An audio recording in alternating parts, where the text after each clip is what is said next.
საერთაშორისო მედიაში გავრცელებული ინფორმაციით ირანი და ამერიკის შეერთებული შტატები ცეცხლის შეწყვეტის გახანგრძლივებაზე შეთანხმდნენ. ამ შეთანხმების პირობები ძალიან საკამათო აღმოჩნდა როგორც ამერიკის შეერთებული შტატების პოლიტიკურ სპექტრში, ასევე დიდი კრიტიკა დაიმსახურა ისრაელის მმართველი კოალიციის წარმომადგენლებისა და ოპოზიციის ლიდერებისაგან. ამ შეთანხმებით პრინციპში ამერიკის შეერთებული შტატები ომის წინ დასახელებულ ვერცერთ სტრატეგიულ მიზანს ვერ აღწევს. როგორი იყო ირანისა და ამერიკის ომის მიმდინარეობა და შემდგომში მიმდინარე მოლაპარაკებები. რამ განაპირობა შეთანხმების ასეთი ტექსტის დაწერა და რატომ დაეთანხმა ამერიკის შეერთებული შტატები მისთვის საკმაოდ წამგებიან პირობებზე დათანხმებას.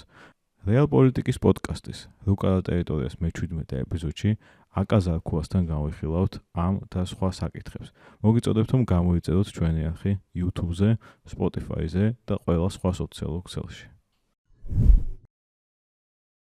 აკა მოგესალმები. ოფიციალური ტექსტი ცეცხლის შეწყვეტის შეთანხმების ჯერ გამოქვეყნებული არ არის,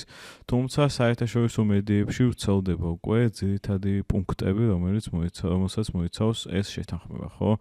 ძირითადად ეს არის ერთმანეთის ტერიტორიული მთლიანობის და სუვერენიტეტის აღიარება, ჰორმუზის სრუტის გახსნა, ამავდროულად ირანისთვის ნავთობის ექსპორტზე ბლოკადის მოხსნა და საზღვაო ბლოკადის მოხსნა, სანქციების შემსუბუქება და ვრცელდება ინფორმაცია 24 მილიარდამდე მიიღებს ირანი ამ გაყინული აქტივების გამბლოკვით, რაც უმნიშვნელოვანესია იმ ქვეყნის ეკონომიკისთვის, რომელსაც ბლოკადა საერთაშორისო სანქციები ანადგურებდა ამ პერიოდის განმავლობაში და მათ დღეს თუ რამის დეფიციტი აქვთ არის ფინანსური რესურსი. უმძიმესი დარტყმა ისრაელისთვის ის რომ ეს შეთანხმება მოიცავს ლიბანს და ამ თვალსაზრისით დიდი ბუნდოვანებაა რომ გასაგებია რომ ცეცხლი უნდა შეწყდეს, მაგრამ ერთი მხარე ამბობს რომ საერთოდ უნდა გავიდეს ისრაელის არმია ლიბანის ტერიტორიიდან, ამერიკული მხარე ამბობს რომ არ უნდა გავიდეს და ძალიან პირდაპირ შეიძლება ითქვას ასთავარი ეს რომ საწყისი მიზნები ომის სტრატეგიული რაც იყო უკვე პრაქტიკულად არავის აღარ ახსოვს ბალისტიკური რაკეტის პროგრამის შეზღუდვა, არავის აღარ ახსოვს პროქსი დაჯგუფებების დაფინანსების შეწყვეტა, არათუ შეწყვეტა პირიქით პროქსი დაჯგუფება აღმოჩნდა ამ შეთანხმების ნაწილი და ის თავის მხრივ ჰეზბოლა გამარჯვებად გამოაცხადებს ამას და თავის პოზიციებს მაინც ეცდება გაიძლიეროს ლიბანის შიგნით. ბუნდოვანია ბირთვულ პროგრამაზე რა შეთანხმება შეიძლება მიიღწეს ამ 60 დღეში, იმიტომ რომ ტრამპი თუ ომამდე ამბობდა რომ ნულოვანი გამდიდრება უნდა მომხდარიყო ურანის, ბოლოს New York Times-თან ინტერვიუში მან თქვა რომ მინიმალურ გამდიდრებას დაუშვებს. მე ჩდება კითხვა თუ ამას დაუშვებს, მაშინ რატო იყო ცუდი ირანის ბირთვული შეთანხმება, რომელიც ობამას დროს მოეწერა ხელი, როდესაც არსებობდა ძალიან ბევრი კონტროლის მექანიზმი და ბევრი შრომავალი იყო ჩართული. გასაგებია რომ ირანი არ ღვევდა იმ შეთანხმებას, მაგრამ მე კითხვა ჩდება რომ ამას რატომ არ დააღვევს ირანი, რა გარანტია. მოკლედ ძალიან გრძელი შესავალი გამომივიდა და მინდა გთხოვ აი ამ ძირითადი პუნქტების შეფასება და ზოგადად კიდე გავიხსენებ ერთ-ერთი ძალიან ცნობილი, უბრალოდ ალბათ ყველაზე ცნობილი ებრაელი ჟურნალისტის ამით სეგალის სტატიას, რომლის სათავეც იყო ტოტალური დანებება. არის თუ არა ეს ტოტალური დანებება ირანის მიმართ? მოგესალმები გიორგი, მე მგონია რომ როგორც მინიმუმ თქვათ ისრაელის პერსპექტივიდან ეს შეთანხმება ესე გამოიყურება, ანუ სანამ როგორც მინიმუმ თქვათ ისრაელის პერსპექტივიდან ეს შეთანხმება ესე გამოიყურება, როგორც ტოტალური დანებება, ამავე სტატიაში აღწერა იყო ასევე აღწერები ციტატა, რომელსაც ჰენრი კისინჯერს მიაწერა, რომ ამერიკის მოკავშირეობა შესაძლოა უფრო სახიფათო იყოს ვიდრე მისი მტრობა და გასაგებია ვთქვათ ისრაელის პერსპექტივა ამ შეთანხმებასთან დაკავშირებით როგორი არის. ამას შეგვიძლია მოგვიანებით ვისაუბროთ. ახლა რაც შეეხება უშუალოდ ამ შეთანხმებას, რომლის ტექსტიც ჯერ არ გამოქვეყნებულა ოფიციალურად, არ გვინახავს და გვაქვს ხოლმე სხვა რეპორტები ირანული მედიის, დასავლური მედიის. შეგვიძლია ვთქვათ, რომ რეალურად ეს შეთანხმება რაც საკეთებს არის ის, რომ რაღაც ფუნდამენტს საფუძველს აძლევს აი იმ ზავს, რომელიც თავიდან გამოცხადდა 8 აპრილის შემდეგ ეს ზავი მოქმედებდა ასე თუ ისე ბოლო კვირებში მივიდა იმ მომენტამდე, რომ პრაქტიკულად რაღაცა ჩამოშლის პირას აღმოჩნდა ეს ცეცხლის შეწყვეტის შეთანხმება და ეხლა გვაქვს ეს შეთანხმება, რომელიც რაღაცნაირ ფუნდამენტს აძლევს აი ამ ზავს და შემდეგი 60 წლის განმავლობაში იძლევა რაღაც ფანჯარას, რომელშიც გარკვეული მოლაპარაკებები უნდა შედგეს. სხვა მხრივ შეთანხმებაში რაც ვიცით იქიდან, ხო, ვიმეორებ კიდევ ერთხელ, რომ ამ ტექსტი ოფიციალური არ გამოქვეყნებულა, თუმცა რა რეპორტებიც არსებობს მის ირგვლივ, არის შეგვიძლია ვთქვათ, რომ რეალურად ეს შეთანხმება არ ჭრის არნაირ ფუნდამენტურ პრობლემას, რომლის გამოც ეს ომი დაიწყო, ხო, პირველ რიგში. და პრაქტიკულად ბრუნდებით საუკეთესო შემთხვევაში 28 თებერვლამდე ვითარებაში, როდესაც რაღაც მოლაპარაკებები ირანთან, მათ შორის ბირთვულ საკითხზე მიმდინარეობდა, როდესაც ეს ომი დაიწყო და შესაძლოა კიდევ უფრო უარეშიც ბრუნდებით, ვიდრე 28 თებერვლამდე ვითარება იყო, ხო, იმიტომ რომ ჩვენ არ ვიცით, ვთქვათ, იქიდან გამომდინარე ეს ტექსტი არ გამოქვეყნებულა, რა წერია ამ ტექსტში ჰორმუზის სრუტის გახსნის შესახებ, როგორი იქნება მისი პირობები, ვთქვათ, აქ სხვადასხვა კონფლიქტური ცნობები გვაქვს, ხო, ანუ ირანი ამბობს, რომ ვთქვათ, გადასახადი არ დაწესდება რაღაც ნაწილში, მაგრამ რაღაცა ეს გადასახად სხვა სახელს არქმევენ და ამბობენ, რომ ეს გადასახადი არ არის. ასე შემდეგ, ანუ აქედან გამომდინარე, შესაძლოა აღმოჩნდეს ისე და ვთქვათ, იგივე დასავლურ პრესას თუ დავაყრდნობით, ამერიკულ სადაზვერვო უწყებებში არის ყოველ შემთხვევაში ეს განგაშის თუ არა რაღაც საფრთხილის და შეშფოთების მომენტი იმასთან დაკავშირებით. აკა ბოდიში ერთს დავამატებო, ისინი ამბობენ, რომ ომანიც იქნება ჩართული ამ გადასახადის აკრეფვის თუ არ ვიცი რაღაც პროცესში და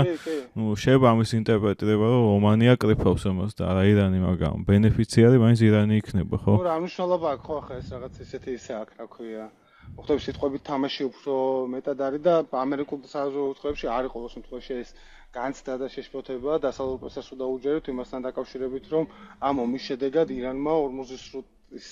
ბლოკადის სახით მიიღო ბევრად უფრო,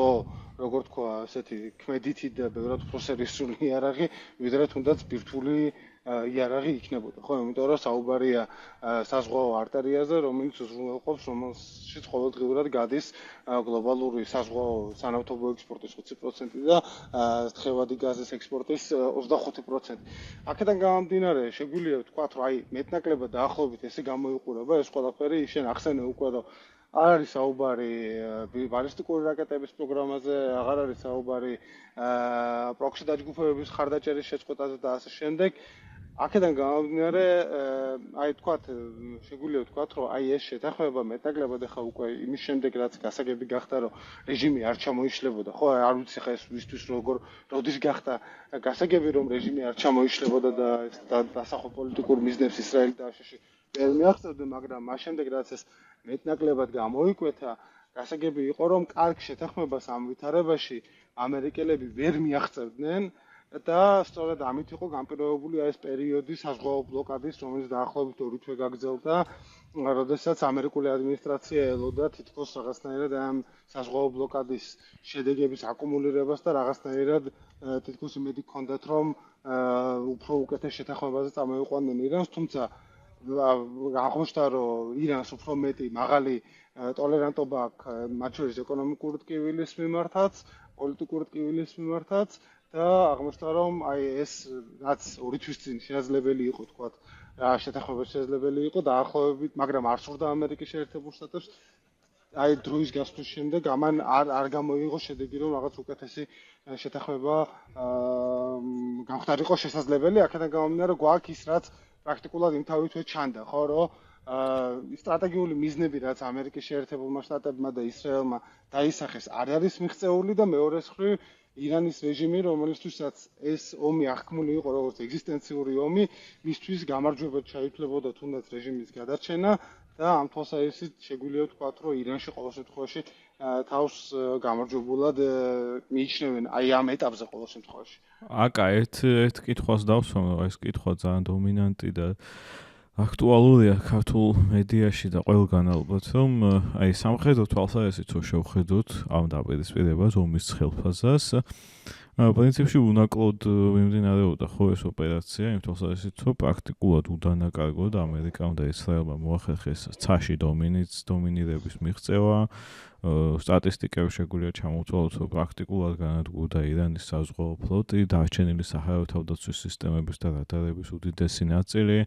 საპირისპიროდ ირანმა მოახერხა ის, რომ შეინარჩუნა მაინც ბალისტიკური რაკეტების არსენალის ნახევარი, დრონების ნახევარიც, ან შეიძლება ნახევარზე მეტიც, თუმცა ირანს გაუნადგურდა ასევე ბალისტიკური რაკეტების საწარმოო შესაძლებლობები, რომლის აღდგენაც მარტივი არ იქნება. ასევე უმძიმესი ზიანი მიიღო ირანის ეკონომიკამ, ხო სხვადასხვა რიცხვები იწერება, რომ 300 მილიარდისა ეს ზიანი თუ 400 მილიარდის, ნებისმიერ შემთხვევაში ამის აღდგენას წლები დასჭირდება. არა მხოლოდ იმის გამო, რომ ამის ფინანსური რესურსის მოძიება რთული იქნება, არამედ საერთაშორისო სანქციების გამო ძალიან რთული იქნება, მაგალითად იმ მეტალურგიულ სექტორზე დაასტყმების აღდგენა, რომელიც ირანის ეკონომიკისთვის უმნიშვნელოვანესია. აი ამ ყველაფრის ფონზე რატომ შეიძლება დონალდ ტრამპი არ იყოს მზად გააგრძელოს სამხედრო ზეწოლა იმისთვის, რომ საბოლოოდ იმ პირობებამდე წამოეყვანა ირანი, რისთვისაც მან ომი დაიწყო. ეს არის ის, რომ უბრალოდ სამხედრო თვალსაზრისით არ აქვს ამის უნარი ამერიკას, ის საზოგადოებრივ აზრის წინააღმდეგ ვეღარ მიდის ამერიკაში, რადგან ამერიკაში ეს ომი ძალიან არაპოპულარულია, საერთაშორისო წნეხია, უფრო მეტი ყურის ქვეყნა. აი რას უკავშირდება მას, რის გამოც ტრამპი არ ამზადო, მაგალითად კიდე 3 თვე გააგრძელოს ომი და უკეთეს პირობებზე დაითანხმოს ირანი. თუ ეს შეუძლებელი გგონია? მე მგონია, რომ ყველა ეს მომენტი რაც ჩამოთვალე პრაქტიკულად არის ამ გადაწყვეტილების და ამ თქვა როგორ გითხრა ამ გადაწყვეტილების უკან. ანუ ეს ხო არც ერთი ფაქტორით არ არის განპირობებული, რამდენიმე ფაქტორი. ან შენ ახსენე სამხედრო უპირატესობა და ტაქტიკური გამარჯვებები, ოპერატიული გამარჯვებები, რაც ისრაელმა და ამერიკის შეერთებულმა შტატებმა მოიპოვეს ამ ომში, ხო ამის უარყოფა შეუძლებელია. მაგრამ რეალურად გვაქვს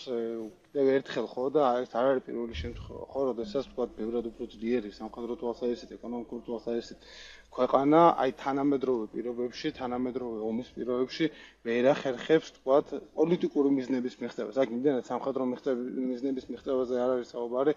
რამდენადაც პოლიტიკური მიზნების მიღწევაზე. ხო, ანუ ეს განაპირობა ეს იქნებოდა, ეს უნდა ყოფილიყო ტესტი იმისა იქნებოდა თუ არა წარმატებული აი ეს ომი. და ამ თვალსაზრისით შეგვიძლია ვთქვათ, რომ ომი წარმატებული არ არის, აი ამ ფაქტორებს რატომაც ვთქვათ, ტრამპი იღებს ამ გადაწყვეტილებას, არის ყველა ეს ფაქტორი, რაც შენ ჩამოთვალე ეს, რომ მათ შორის ის, რომ საერთაშორისო წნეხია, მათ შორის ის, რომ ნავთობის ფასი იზრდება, მათ შორის ის, რომ გლობალური ეკონომიკური ზრდას უფრო სერიოზული ზიანი მიადგა და ჰორმუზის ბლოკადის გაგრძელების პირობებში უფრო სერიოზული ზიანი მიადგებოდა, ასევე მოახლოებული, თქვათ, შუალედური არჩევნები და ასევე თვითონ იმედგაცრუება თავის პირადის, ხო, რომ აი თქვათ გასაგები არის მისთვისაც ჩემი აზრით პერსონალურად, რომ აი ამ გეგმამ არ იმუშავა და თქვათ რაღაცა ეს კომბინაცია გაძლევს ამ ყველაფერს, ხო, ანუ და რეალობაზე თვალის გასწორება, ხო, ანუ სხვა თანაბარ პირობებში თქვათ რაღაც ეს მათემატიკური ფორმულა რო გავუვიყენოთ, კი ამერიკა ბევრად უფრო ძლიერია, მაგრამ იმ პირობებში, როდესაც ირანს აღმოაჩნდა ეს ძალიან ქმედითი იარაღი ჰორმუზის ბლოკადის სახით და ბლოკადაზეც არა, ხო საუბარი, აქ საუბარი არის იმაზე, რომ რეალურად გეოგრაფია იმდენად ხელს აძლევს ირანს, რომ მას შეუძლია პრაქტიკულად 1 და 2 დრონის მეშვეობით მთელი ნავიგაცია შეაჩეროს. ხო, ანუ არაა საჭირო, რომ მთელი ეს სრუტე დანაღმოს და ვთქვათ რაღაცა მყისიერი ეფექტური კონტროლი ქონდეს ამ საზღვაო არტერიაზე. საჭირო არის მხოლოდ ვთქვათ 1-2 დრონის დარტყმა რომელიმე გემზე და ამის შემდეგ გასაგები არის, რომ ვთქვათ საზღვაო კომპანიები, ინგლისური ლოიდსი და სხვები აღარ დააზღვევენ იმებს, რომლებიც აი ამ სრუტეში მიდიან და პრაქტიკულად ეს საზღვაო არტერია ჩერდება. აქედან გამომდინარე, ვთქვათ, იმ პირობებში იმ ვითარებაში, რა ვითარებაც შეიქმნა, ხო? მას შემდეგ რაც რეჟიმი არ ჩამოიშალა და მას შემდეგ რაც როგორც ჩანს ამერიკულმა ადმინისტრაციამ არ ვიცი რატომ, იმიტომ რომ ზედმეტად ჯეროდათ იმის, რომ ვთქვათ, ეს თავდაპირველი გამხსნელი დარტყმები და გამხსნელი იერიში ძალიან წარმატებული იქნებოდა თუ სხვა რამის გამო, მოხდა რაღაცნაირად ნიველირება იმ რისკის, რომ ირანი მოახდენდა აი ამ ჰორმუზის სრუტის ბლოკირებას და ჩემი აზრით, ამაზე ადრეს გვისაუბრია, აი მოხდა ნიველირება იმ აღქმის, რაც ირანში არსებობს, რომ ივნისის შემდეგ აი ეს რეჟიმი გადავიდა რაღაცნაირად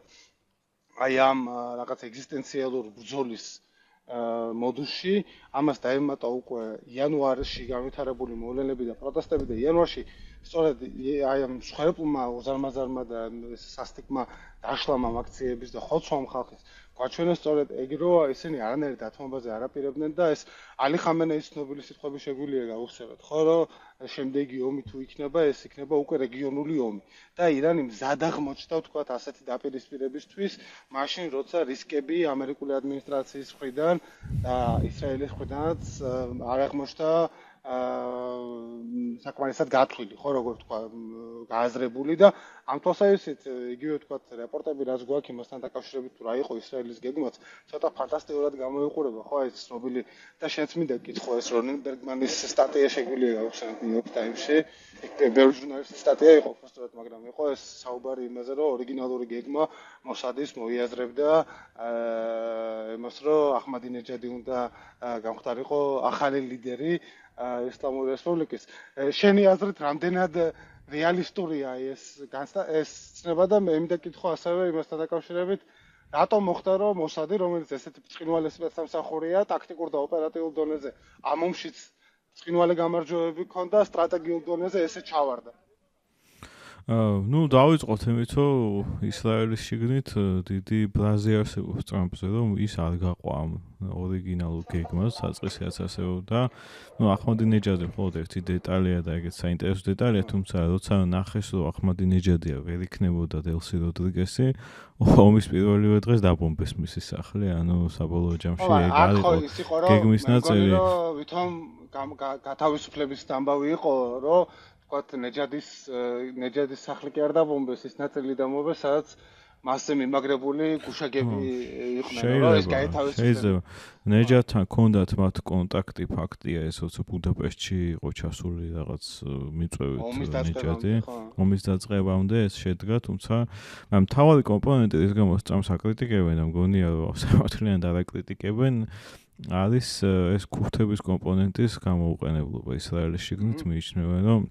ავიცი ხა რამდენი 1000 ქურთი ყავდათ მობილიზებული მაშინ ერაყის ქურთისტანში 5-10,000 ალბათ, რომელთა შეტევაც უნდა დაწყებულიყო, გადასულიყვნენ ირანის ტერიტორიაზე, თუმცა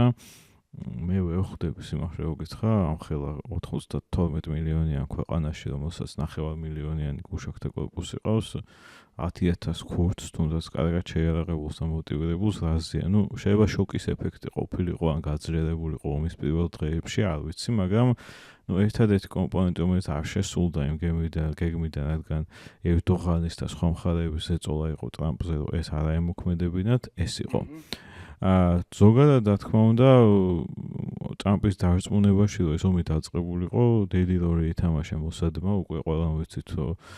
პრეზენტაცია ჩაუტარა დევიდ ბარნიამ, მოსადის მეთაურმა დონალდ ტრამპს პირადად. ამ პრეზენტაციის მერე CIA-ის უფროსი და სხვები აწმუნოდნენ, რომ ეს გეგმა არ გამოვიდოდა, მაგრამ როგორც ჩანს, იმდენად კარგი პრეზენტატორია დევიდ ბარნია და თავადია ისეთი გაზრდილი იყო მოსადის ავტორიტეტი ყველას თვალში, იმქიდან გამომდინარე, რაც მოსადმა გააკეთა ბოლო 3-4 წლის განმავლობაში. ლიბანშიც, თეირანშიც და ყველგან გვახსოვს ახლა მისი ცნობილი ოპერაციები, აქედან გამომდინარე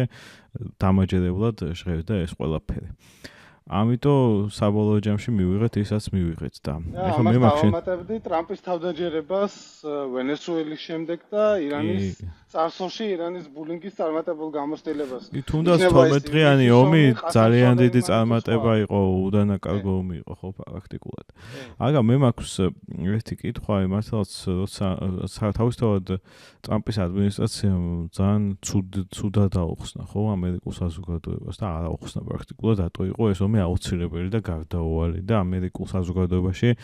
თავიდანვე არსებობდა ხო სკეპტიციზმი ერაყის და ავღანეთის ცუდი გამოცდილებებიდან გამომდინარე, რაში გვჭირდება ეს ომი და რატო ვიწყებთ და მაგრამ ერთადერთი მიზეზი რაც მაინც სახელდებოდა იყო რომ ჩვენ არ გვინდა დავუშვოთ ახალი ბირთვული სახელმწიფოს არსებობა და არასოდეს იქნება ირანი ბირთვული სახელმწიფო. განსხვავებით წინა ომისგან, რომელშიც ბირთვული ობიექტები დაიბომბა 2025 წელს და ამის შემდეგ გაჩნდა ის 440 კილოგრამი, 60 კილოგრამი, 60%-ზე გამზრდებული ურანი ამ ობიექტების ნანგრევების ქვეშ. ამ ომში ესე სამხედრო თვალსაზრისით თავარი აქცენტი არ ყოფილა, ხო, მაინც ბირთვულ ობიექტებზე დავწყობები, ერთი ეს არის. და მეორე არის ის, რომ ამ შეთანხმების დრაფტს, ასაც ვეცნობით საერთაშორისო მედიაში, ფაქტია, რომ იქ გამარჯვებად საღდება ის, რომ ეხა ირანმა თქვა, რომ ბირთვული სახელმწიფო არასდროს გახდება. ეს ირანმა თქვა 20 წლის წინ, მეტიც კიდე, როდესაც ალი ხამენეიმ ცნობილი ფატვა გამოსცა, ხო? ჩვენ ამაზე გვისაუბრია. მე იგივე ობამას დროს გაფორმებულ ბირთვულ შეთანხმებაშიც ეს ვალდებულება ირანს აღებული ჰქონდა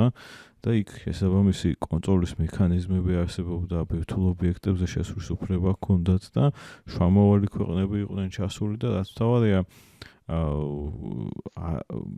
ახლა საკამათო ეს აღღვევდა თუ არ აღღვევდა ეს საკამათოა და აღღვევდა ალბათ ირანი იმ შეთანხმებასაც, მაგრამ ფაქტია, რომ იმ შეთანხმებიდან ამერიკის გამოსვლამდე ირანი ბევრად შორს იყო ბირთვულ იარაღამდე, ვიდრე დღეს არის. დღეს არის საკამათოა, ხო, ეგ უნდა მეთქვა, საკამათო დღეს არის, იმიტომ რომ დღეს არ ვიცით ახლა ამ ბირთვული ობიექტების დაბომბვის მერე შავშანდელი ომის რა შეუძლია ირანს, მაგრამ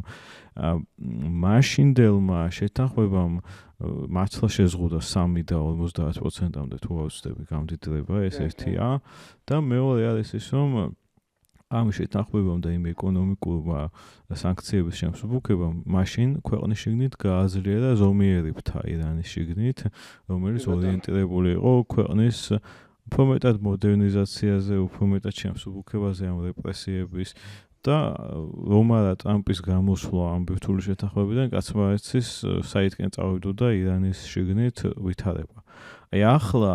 ირანი იღებს უკეთესი პირობებით შეთანხმებას, ეს უკვე ცალსახად შეგვიძლია ვთქვათ, უკეთესი პირობებით თუნდაც ეკონომიკური სარგებლის თვალსაზრისით და ასევე იმას გავიხსენებ, რომ მაშინ წარმოუდგენელი ამბავი ხდებოდა ამერიკულ პოლიტიკაში, აი ობამამ მილიარდები მისცა ირანს, ეს იყო უდიდესი სკანდალი და დღეს ბევრად მეტ მილიარდს მიიღებს ირანი, ვიდრე ობამას დროს მიიღო, ესეც უნდა აღინიშნოს და აი რას ვხედავთ ხო საბოლოოდ რეალურად კი გასაგებია კიდევ ერთხელ ვიტყვი დაზიანებული ირანის ბირთვული ობიექტები, მაგრამ იმ 60%-ზე გამდიდრებულ ურანზე არაფერი ვიცით რეალურად მოახერხებენ თუ არა ამის გამოტანას. მეორე არის ის, რომ ამ ფინანსური რესურსით ირანს შეუძლია აღდგენა ბირთვული ობიექტების და მერე უკვე როდესაც ტრამპის ადმინისტრაცია აღარ იქნება, ხო 2029 წლის 20 იანვრის შემდეგ, ეხლა ირანელები კარგად ხვდებიან, რომ ტრამპი არის ბოლო პრეზიდენტი, ვინც შეიძლება ირანთან ომი დაიწყოს. მე არ მგონია, რომ არც დემოკრატი და თუნდაც რესპუბლიკელი ჯეი დი ვენსის პირობებში რომელიმე ადმინისტრაციამ გადაწყვიტოს კიდე ახალი ომის დაწყება, თუნდაც იმ მიზნით, რომ ირანმა ბირთვული იარაღი ვეღარ შექმნეს. ანუ ეს საკითხი სადამდე მიიყვანა ამ ომმა, ეს მინდა გკითხო, სად ვართ დღეს ირანის ბირთვულ პროგრამასთან დაკავშირებით და დღეს უფრო ახლოსაა ირანი ბირთვული იარაღის შექმნის გადაწყვეტილების მიღებასთან თუ 15 წლის წინ იყო. ბატონო, ანუ აქ სწორი კითხვაა, ხო, ანუ სტრატეგიული თვალსაზრისით ეს თავიდანვე გამოცხადდა როგორც რაღაცა მთავარი მიზანი და მთავარი საფრთხე ამერიკისთვის, მთავარი ახსნა იმისა, თუ რატომ უნდა დაწყებულიყო ეს ომი და შეგვიძლია გადავხედოთ ახლა რა ხდება, ხო, იმ შეთანხმების რაღაც ვერსიები რაც ვრცელდება, რაც უცით არის, რომ საუბარია 3 წლიან შეწყვეტაზე გამდიდრების, 5 წლიან, 7 წლიან რაღაც ასეთ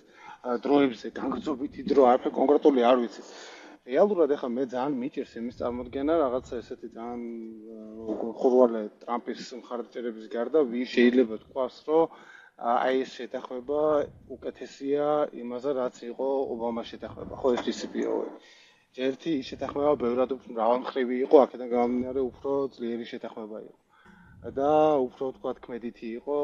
ეს შეთანხმება და ირანს სურდა ამ შეთანხმებაში დარჩენა კი გასაგებია რომ თქვათ რაღაც არ ღვევდა, მაგრამ რაღაცნაირ დროს იძლეოდა, სუნთქვის სივრცეს იძლეოდა, რომელშიც თქვათ ირანი არ ახდენდა ამის სწრაფ გამდიდრებას, არსებობდა ალი ხამენეის ეს ორაზროვანი მიდგომა აი ამ ბირთვულ პროგრამასთან დაკავშირებით, მისი ფატვა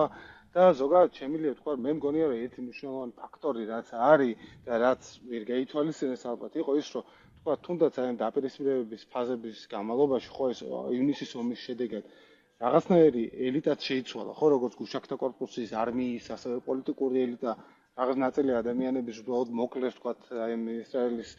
სპეცოპერაციების და საჰაერო დარტყმების შედეგად და ძალაუფლება ქვეყანაში და გავლენა გაეზარდათ ახალი თაობის მეთაურებს და ახალი თაობის გუშაგებს და ასე შემდეგ. ხო, ანუ რომლებიც ბევრად უფრო როგორ გითხრა, ბევრად უფრო მეტ რისკზე აღმოჩნდნენ წამსვლელები, ვიდრე მათი წინამორბედები იყვნენ. ხო, ანუ ის მიდგომა, რომლითაც ტრამპმა დაიწყო ეს ომი და ეს სტრატეგია, რაც მათ აერჩია, შესაძლოა სწორი ყოფილიყო იმ შემთხვევაში, თუ ალი ხამენეი იქნებოდა კვლავ ლიდერი. მას შემდეგ, რაც ომის პირველ დღეს ალი ხამენეი ამოვარდა ამ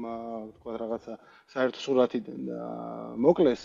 ძალაუფლება აღმოჩნდა ბევრად უფრო დეცენტრალიზებული და ბევრად უფრო რადიკალური ადამიანების ხელში, რომლებისთვისაც კი ბატონო, თქვათ, მაფორმირებელი გამოცდილება იყო ირან-ერაყის ომი, მაგრამ მათ ჰქონდათ ამერიკასთან დაპირისპირების და ზოგადად ამერიკულ ინტერესებთან დაპირისპირების გამოცდილება სირიაში, ერაყში მანამდე. მათთვის ამერიკა არ იყო ისეთი როგორ თქვა, რაღაც საშიშად არ გამოიყურებოდა, როგორც მათი წინამორბედი თაობისთვის. აქედან გამომდინარე, ჩვენ მივიღეთ ეს რაღაცა სიტუაცია, რომელშიც დღეს ირანის ხელისუფლებაში არიან ლიდერები, რომლებიც ბევრად უფრო დარწმუნებულები. შენ ახსენე შიდა დებატი, ხო, რომ აი თქვა ბირთვულმა შეთანხმებამ და ბირთვულ შეთანხმებას ითხოვდნენ, თქვა ეწოდებული რეფორმისტული ბანაკი და ეს მაშინ როუხანის მეთაურობით ხდებოდა, რაღაცნაირად დასავლეთთან დაკავშირება მომხდარიყო, ეკონომიკური კავშირების აღდგენა ამ შემდეგ ეს ბანაკი პრაქტიკულად ტრამპის გადაწყვეტილებამ ამ შეთანხმებიდან გასვლის შესახებ მოკლა, გაანადგურა პოლიტიკურად, ხო? ანუ და აღმოჩნდა, რომ ამ შიდა დებატში გამარჯვებულები აღმოჩნდნენ სწორედ ის ადამიანები, აჰმედ ვაჰიდის და სხვების მსგავსი ადამიანები, სხვა ამ მიდგომის მქონე ადამიანები, რომლებიც ათწლეულების განმავლობაში იძახდნენ, რომ ამერიკასთან მოლაპარაკებებთან შეთანხმებას აზრი არ აქვს, იმიტომ რომ ამერიკა ამ შეთანხმებას მაინც არ დაიცავს და მათი მთავარი მიზანი არის ჩვენი განადგურება. აი ამ შიდა დებატში გაიმარჯვეს ამ ადამიანებმა და ეხლა აი ამ შიდა დებატში გამარჯვებას დაემატა აი ეს წარმატებაც, რაც მათი აზრით მათ აქვთ, ხო, ან რაც მათ მიიღეს ამ ომის შედეგად და ისინი ბევრად უფრო, როგორ თქვა, იმის შანსი, რომ ირანმა საბოლოოდ გადადგას ეს ნაბიჯი, გადაკვეთოს ეს წითელი ხაზი ბირთვული პროგრამის, ბირთვული იარაღის წარმოების კუთხით დღეს ბევრად უფრო მაღალია, ვიდრე იყო ალი ხამენეის დროს, რომელიც ბევრად უფრო ფრთხილი ლიდერი იყო, ვიდრე ლიდერები, რომლებიც დღეს არიან ისლამური რესპუბლიკის სათავეში, მაგრამ აქ კიდევ ერთი რამე, რაც მინდა ვთქვა, არის, რომ რეალურად აი ამ ომის შედეგად ჩვენ შეგვიძლია ვთქვათ, რომ ჩვენ სახეზე გვაქვს მესამე რესპუბლიკა, ირანის მესამე ისლამური რესპუბლიკა. ხო, ანუ პირველი რესპუბლიკა იყო ეს რევოლუციის შემდეგ, რაც დამყარდა აიათოლა ხომეინის მმართველობის წლებში 88 წლამდე, ეს იყო ბევრად, როგორ თქვა, ბევრად უფრო ისლამური და ესეთი ღრმად ისლამური და ფუნდამენტალისტური. ამის შემდეგ 88 წელს აიათოლა ხომეინის გარდაცვალების შემდეგ უმაღლეს ლიდერად დაინიშნა ალი ხამენეი, იქნა არჩეული ალი ხამენეი, რომელსაც არ ჰქონდა არც ეს რელიგიური ავტორიტეტი, არც ხარისხი და ამ შემდეგ და ისლამურობის ხარისხმა ირანში ბევრად იკლო და დღეს გვაქვს ვითარება, რომელშიც პრაქტიკულად ეს ისლამურობის ელემენტი აი ამ რესპუბლიკაში ბევრად უფრო ნაკლებია და ახალი უმაღლესი სასულიერო ლიდერიც შესაძლოა უმაღლესიც აღარ იყოს, ხო, იმ თვალსაზრისით, რომ ძალაუფლება ბევრად უფრო გადანაწილებულია და არ არის კონცენტრირებული უმაღლესი უზენაესი ლიდერის აპარატში ეს ძალაუფლება, რასაც ჩვენ ბოლო თვეების განმავლობაში ვხედავთ, კონცენტრირებული არის ამ უმაღლეს ეროვნული უსაფრთხოების საბჭოში, ხო, რომელიც სწორედ 12 ივნისის, აი ამ 12-დღიანი ომის შემდეგ შეიქმნა და წარმოიქმნა. აქედან გამომდინარე, თქვა, ფუნდამენტური ტრანსფორმაცია არის თვითონ ირანშიც გვაქვს სახეზე ახალი გადანაწილება ძალაუფლების და ზოგადად პრიორიტეტებისაც ჩემი აზრით, ბევრად უფრო, როგორ თქვა, მაღალი რისკის მადის მქონე ლიდერშიპით, ბევრად უფრო გამბედავი და ბევრად უფრო თავის თავში დარწმუნებული, ვიდრე იყო აიათოლა ალი ხამენეი. აკა ძალიან საინტერესო საკითხი წამოჭერე და კიდე დამაზუსტებელ კითხვას დაგისვამ, რომ ესე იგი გარდა იმისა, რომ ეს ვერტიკალი შეიცვალა და როგორც ტრამპი ამბობს, პირველი ორი ეშელონი ლიკვიდირებული ამ რეჟიმის ლიდერების. აქ რაღაც ახალი კონფიგურაცია მივიღეთ, ხო, როდესაც უზენაესი ლიდერი ცოცხალია, მაგრამ მასთან კომუნიკაცია ის ძალიან შეზღუდული და მიკრომენეჯმენტში ის არ არის ჯართული და ისიც საკითხავია ამ ფუნდამენტურ გადაწყვეტილებებში რამდენად ერევა საერთოდ ჩართული. არის რამდენიმე ადამიანი, რომელიც ყველაზე გავლენიანია და ერთ-ერთი ყველაზე ალბათ არის ახმედ ვაჰიდი გუშაქთა კორპუსის მეთაური. არის კიდე რაღაც უცნაური დაყოფა, ხო, აქამდე თუ რეფორმისტები და პრინციპისტები იყვნენ, ხო, დაყოფა და ვიცოდით ვინ იყო, ვიცოდით რომ ფეზეშქიანი უფრო ზომიერი იყო და სხვები უფრო პირიქით რადიკალები. ეხლა აღმოჩნდა, რომ რეფორმისტები საერთოდ გაწეულები არიან ყველანაირი გადაწყვეტილების მიღების პროცესიდან და ამ რადიკალებს შორის არის ეხლა პრაგმატულები უფრო ვისაც ქვეყნის ეკონომიკური კრიზისის სიმძიმე ესმით და მზად არიან მეტი კომპრომისისთვის და არაპრაგმატული იდეოლოგიურად ბავშვი რა დავარქვა ამას იდეოლოგიურად რადიკალურად განწყობილი ხალხი ხო ამ ჯგუფს რატომ რაღაც ბოლო დროს ასახელებენ ამ ჯგუფში პარლამენტის სპიკერ მოჰამედ ბაღერ ღალიბავს რომელიც ჩადის ამ ხელმოწერის ცერემონიაზე როგორც ირანის წარმომადგენელი ასევე საერთაშორისო მედიაში გაჩნდა ესეთი სტატიები რომ ღალიბაფი არის ესეთ ფიგურად მიჩნეული და ჩვენ ნახეთ ირანში აქციებიც კი ჩატარდა სადაც ღალიბავს და საგარეო საქმეთა მინისტრ არახჩის ლანძღავს ხალხი და სკანდირებს მათ წინააღმდეგ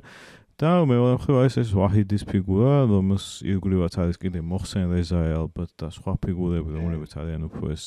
რადიკალურებთან აი რომ ავხსნათ რა განსხვავებაა მათ შორის და ასევე ვაჰიდმა რა გააკეთა ისრაელის მიმართ ეგეც რომ უყვეთ ესეც საინტერესო იყო როდესაც ირანმა ისრაელი დაბომბა 25 ბალისტიკური რაკეტა ისროლა რამდენიმე დღის წინ ისრაელმა პასუხი გასცა მერე და საბოლოოდ მე ჭამპა ისრაელი გააკრიტიკა და რაც წარმოუდგენელი რაღაც მოხდა საერთოდ ჩვენ. აი ისრაელზე შენ მინდა კითხო, მაგრამ მანამდე ამაზე გიპასუხებ, ანუ რეალურად მართალი ხარ, ხო, ანუ აღმოჩნდა ძალიან უცნაური არის ამის თქმა, მაგრამ აი არსებულ ვითარებაში ახალ რეფორმისტულ ბანაკის ლიდერად წარმოჩნდა და წარმოგვიდგა მოჰამედ ბაღერ ყალიბაფი, რომელიც 28 თებერვლამდე მიიჩნეოდა ზუსტად რომ ყველაზე ეგრეთ წოდებულ ამ ჰარდლაინერად და ყველაზე ის გვახსოვდა იმით რომ პარლამენტში დეპუტატებს აყვირებდა სიკვდილი ამერიკას, სიკვდილი ისრაელს. ანუ სახე იყო პოლიტიკური აი ბანაკის რა, რომელიც თქვა რაღაცა კულისებს მიღმა მართავდა ვითარებას და ფლობდა ამ გავლენებს. აქედან გამომდინარე გვაქვს მართლა ესეთი უცნაური სიტუაცია, უცნაური დაყოფა, რომელშიც თქვა ეს ძველი კლიშეები, რაც არსებობდა ისლამური რესპუბლიკის პოლიტიკური ბანაკების შესახებ, ჩემი აზრით, აღარ მუშაობს და ახალი ენა გვჭირდება ამ ყველაფრის აღსაწერად და ამ ყველაფრის შესაფასებლად. მაგრამ სწორად აღნიშნე, ხო, ანუ არსებობს სუსტი უმაღლესი ლიდერი, რომელიც ბევრად უფრო სუსტია ვიდრე თავისი მამა და მას ვერ იქნება ეს გავლენა როგორც მინიმუმ თქვა რაღაც ძალიან დიდი ხნის განმავლობაში, იმიტომ რომ თავის მხრივ თავისი მამაც ბევრად უფრო სუსტი იყო ვიდრე აიათოლა ხომეინი, ხო? რუჰალა ხომეინი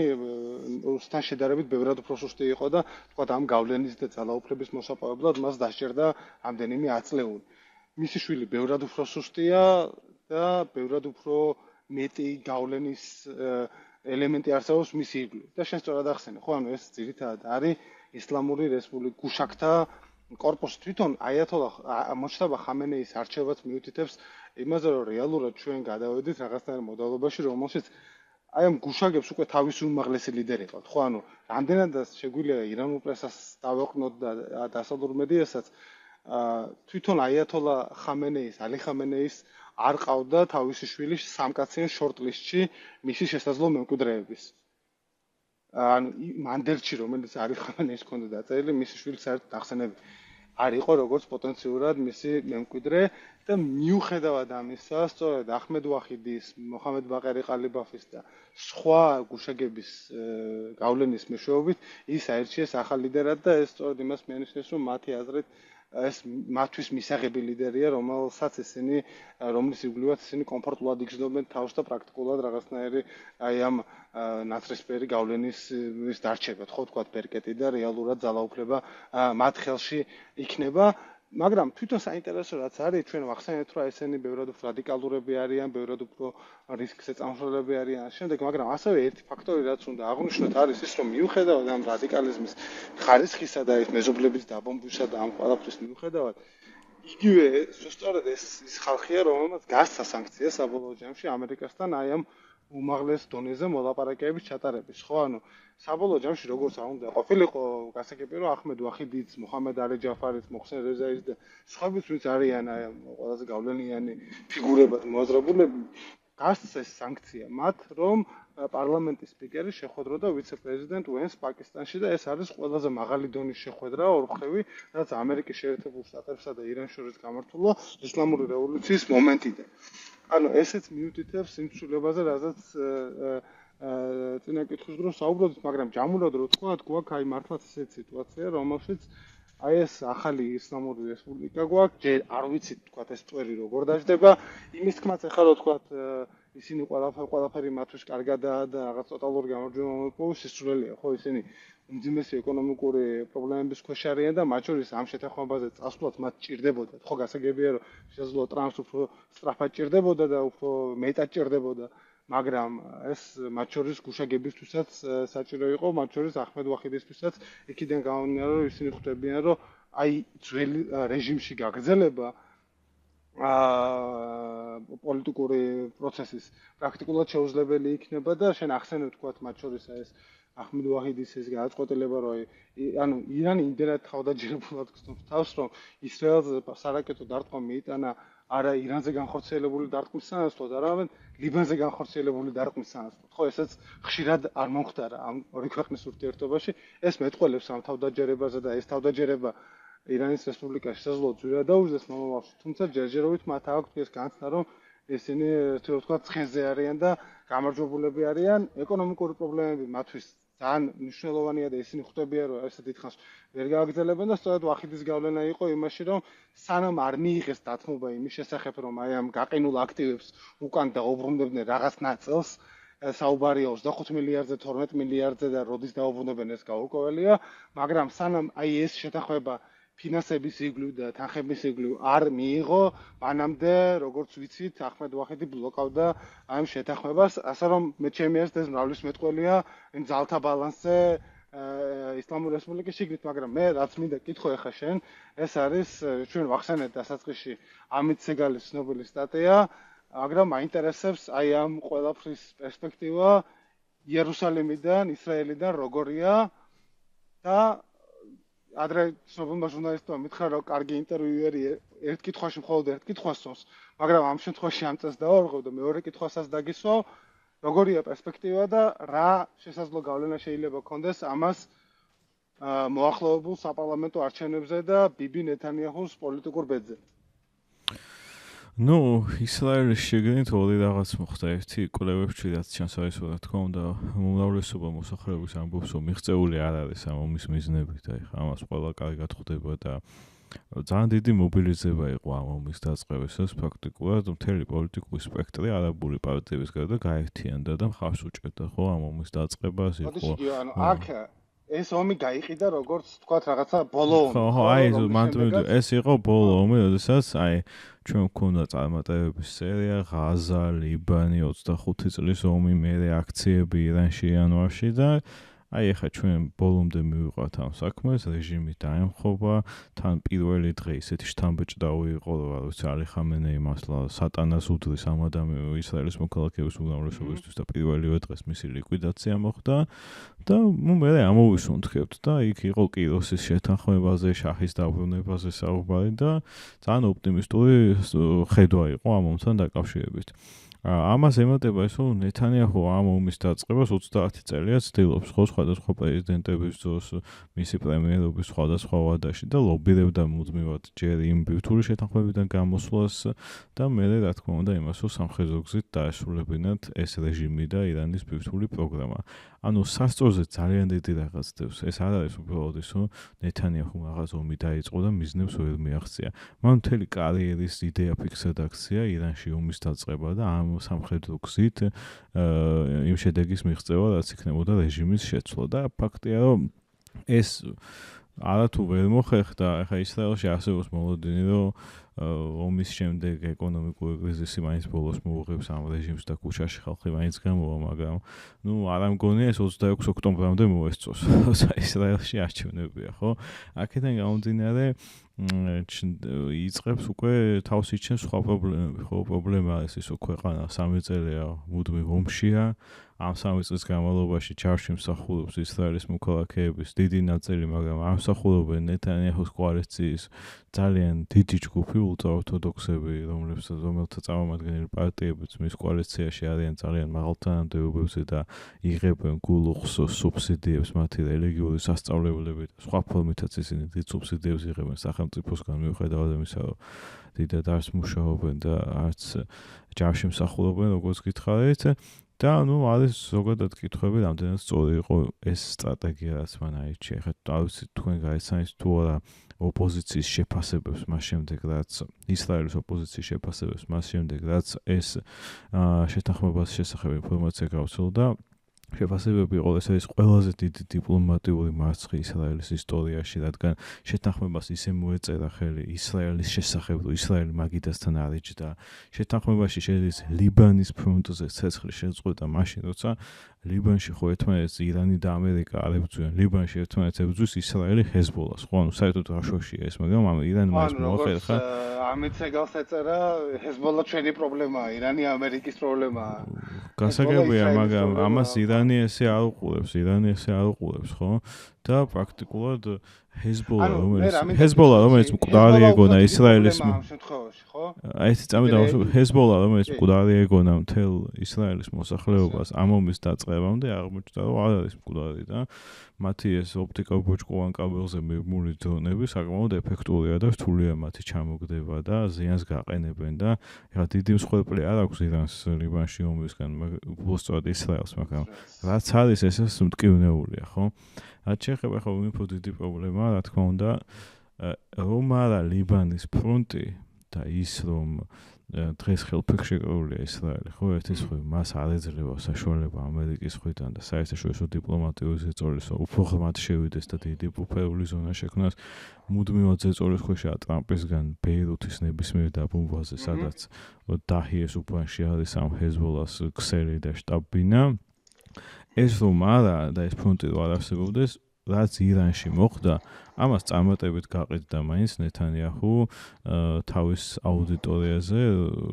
როგორც გამარჯვებას, ხო, იმიტომ რომ ხა ჰორმუზის სრუტის ჩაკეტვა ისრაელისთვის პრობლემა არ არის. ნავთობს არ იღებს ისრაელი ჰორმუზის სრუტისგან და არც გაზს. მაგრამ აი როცა ამას ემატება ლიბანის ფრონტზე წარუმატებლობა და ის როგორც ნეხის ქვეშაც არის დღეს ისრაელი, რომ იქ აღარ წავიდეს ახალ ესკალაციაზე, აი ამ ეს უკვე კომბინაციაში მას აყენებს უმძიმესი დარტყმის ქვეშ, რაც აფიქრებინებს, რომ მას ძალიან გაუჭირდება არჩევნებში გამარჯვება. და მე მინდა ახლა შეკითხო დაგისვა ამ თემაზე, რამდენად მოსალოდნელი იყო შენთვის ეს, რომ ამერიკა დათანხმდებოდა ლიბანის შემოყვანას ამ საკითხში და ზოგადად ჰეზბოლაზე მინდა გკითხო, რომ აი იმ ყველაფრის რაც ამ ორგანიზაციამ გამოიარა, ხო, ეს პეიჯერების აფეთქება, იბრაჰიმ აკილის, ფუად შუკრის და ჰასან ნასრალას ლიკვიდაცია, მე აი თქვა კონსენსუსის შექმნა ლიბანურ საზოგადოებაში, ესენი უნდა განაიარაღონ და დიდი აგრესია არსებობდა მთელ ლიბანურ საზოგადოებაში ჰეზბოლას მიმართ. პრეზიდენტმა გააკეთა საოცარი განცხადებები, როგორც არ გვახსოვს ჩვენ მანამდე ლიბანელი ოფიციალური პირებისგან. აი იქიდან აქამდე როგორ მოვედით და დღეს რა მდგომარეობაშია ჰეზბოლა, როგორც ტერორისტული ორგანიზაცია, მაგრამ ასევე როგორც პოლიტიკური პარტია ლიბანის შეკრით. ანუ ეს ნამდვილად ყველაზე დიდი მოულოდნელობა ალბათ ბოლო წლების, აი ამ 2023 წლის 7 ოქტომბრის შემდეგ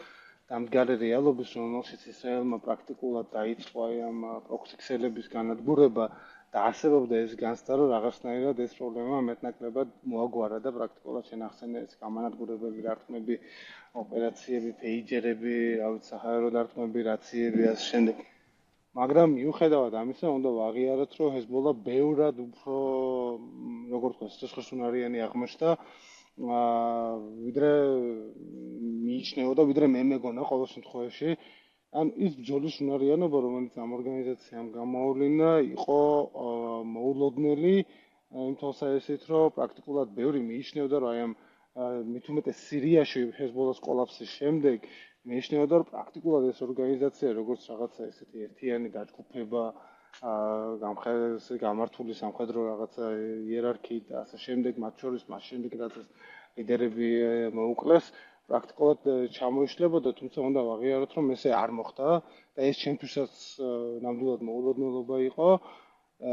რაც შეეხება ახლა დღევანდელ ვითარებას, აჩვენებს იმას, რომ ჰეზბოლა ბევრად უფრო როგორ თქვა, კარგ მდგომარეობაშია, ვიდრე ვინმე იფიქრებდა თუნდაც ამის დაწყამდე, ხო? არ ვიცი ზუსტად მესამე შესვლა არის, მე მგონი ბოლო 3 წლის განმავლობაში ისრაელის სახმელეთო იერიშს გულისხმობ ლიბანში და მიუხედავად ამისა, ამ პრობლემის განაიტრადებობა ხა ხდება ჩემი აზრით, ეს რაც უკავშირდება მათ შორის არის სწორედ შედაც ახსენე, ხო, ეს ტექნოლოგიური კომპონენტი, დრონების კომპონენტი, ხო, ანუ აი თორსტები Wall Street Journal-ს ქონდა გასულ კვირებში ეს რაღაც დიდი ოპინიონი იყო, თორსტების სვეტი იყო, მასთან დაკავშირებით, რომ ერთად უფრო, როგორ თქვა, ეკონომიკურად და სამხედრო თვალსაზრისით ნაკლები შესაძლებლობების რაღაცნაირი ასიმეტრიის ეპოქა დადგა, ხო, როდესაც ბევრად უფრო ღარიბ და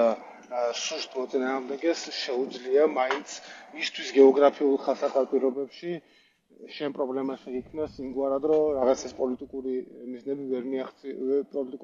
მიაღწიო და მე მგონია, რომ ეს გამოვლინდა როგორც 55 შემთხვევაში, ასევე ეს ვლინდება ჰეზბოლასა და ისრაელის დაპირისპირების შემთხვევაში, ხო, ანუ ჰეზბოლა და იგივე ჰამასის შემთხვევაშიც, ხო, ახლა მიუხედავად იმისა, რაც ღაზაში მოხდა, ხო, მიუხედავად იმ კატასტროფისა და სხვადასხვანაირად დაფასებენ ახლა ამ ყველაფერს ამ შეფასებებში არ შევალ, მაგრამ მიუხედავად აი ამ ოპერაციისა, რომელიც დღემდე რაღაცნაირი ინტენსივობით გრძელდება, რამდენ პროცენტს 30%-ს მაინც ღაზის ტერიტორიის აკონტროლებს ხამასი, ხო სწორია? ანუ სრულად ამ ორგანიზაციების ამოძირკვა და როგორ თქვა, განადგურება არ ხდება იქიდან გამომდინარე, რომ ეს ორგანიზაციები ინტეგრირებულები არიან, ჩაქსოვილები არიან ამ სოციალურ ფაბრიკას, რაც ეძახი, ხო, ან სოციალურ ქსოვილში. ანუ აი ეს ჰეზბოლას ამბავიც გვაჩვენებს იმას, რომ და ჰამასიც ვახსენეთ, რომ პრაქტიკულად ამ ორგანიზაციების სრული განადგურება და ამოძირკვა შეუძლებელია იქიდან გამომდინარე, რომ ისინი ინტეგრირებულები არიან ამ სოციალურ ქსოვილში იმ საზოგადოებების, რომელშიც ისინი მოქმედებენ, რომელშიც ისინი არსებობენ და თვითონ ჩართვა ლიბანის აი ამ შეთანხმებაში ჩემი აზრით მიუთითებს, თქვათ, გააზრებაზე ვითარების სირთულის ამერიკის ადმინისტრაციის მხრიდან და ჩემი აზრით ასევე JD Vance-ის ფაქტორიც აქ მნიშვნელოვანია, იქიდან გამომდინარე, რომ ირანთან მოლაპარაკებებს სწორედ ის და მისი გუნდი ხელმძღვანელობდა, ჩემი აზრით ისინი ბევრად უფრო, როგორ თქვა, უფრო მარტივად უყურებენ ისრაელის ინტერესებს და უფრო მეტად შეუძლიათ ისრაელის ინტერესების ნიველირება ან არ გათვალისწინება და ესეც ამაზე მეტყველებს. მაგრამ ჯამურად რო შევაფასოთ, ჩემი აზრით, ეხა გვაქვს ვითარება, რომელშიც აი ამ შეთანხმებით ირანი დატესტავს, რამდენად შეუძლია დონალდ ტრამპს ისრაელის და ბიბი ნეთანიაჰუს მოთვინიერება, მორჯულება, დამორჩილება და ყავს ირანი, რომელსაც აღარ ეშინია ამერიკის. ჩემი აზრით და ასევე შეგვიძლია ვთქვათ, რომ ეს არის ყველაზე დიდი საგარეო პოლიტიკური მარცხი ტრამპის ადმინისტრაციის ორივე ვადის პირობებში, ჩემი აზრით. ძალიან მოკლედ რო შევაჯამოთ, ესე შევაჯამებდი აი ამ ომის შედეგებს მე. შეგვიძლია ვთქვა თუ არა ის, რომ ამ ომს ჰქონდა ის ეფექტი, რაც 80-იან წლებში ჰქონდა ირან-ერაყის ომს, როდესაც მყიფე ლეგიტიმაციის მქონე ხელისუფლებას მისცა რაღაც სხვა ტიპის ლეგიტიმაცია და საბოლოო ჯამში გაამყარა ის ექნება თუ არა ამ ახალ ირანულ რეჟიმზე ეს ეფექტი ამ ომს და ჩვენ ვნახეთ 2025 წლის ივნისის ომის მერე პრაქტიკულად 6 თვეში ისე იჩინა თავი ეკონომიკურმა პრობლემებმა, რომ 100,000-ობით ირანელი გამოვიდა ქუჩაში და შეგვიძლია თუ არა პროგნოზირება გავაკეთოთ, ეხლა პროგნოზირება არა, რა თქმა უნდა, ისეთი მარტივი საქმე, მაგრამ რამდენად მოსალოდნელია, რომ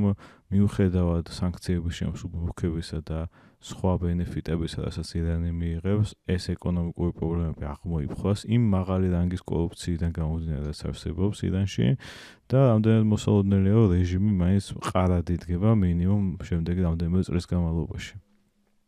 ხო, ანუ აი ეს ნამდვილად ისეთი კითხვა, საინტერესო კითხვა და $1,000,000 კითხვა არის. მე მგონია, რომ მსგავსი პროტესტები, რაც ირანში ვნახეთ იანვარში, ნამდვილად არ არის გამორიცხული და მეტიც მგონია, რომ მოსალოდნელია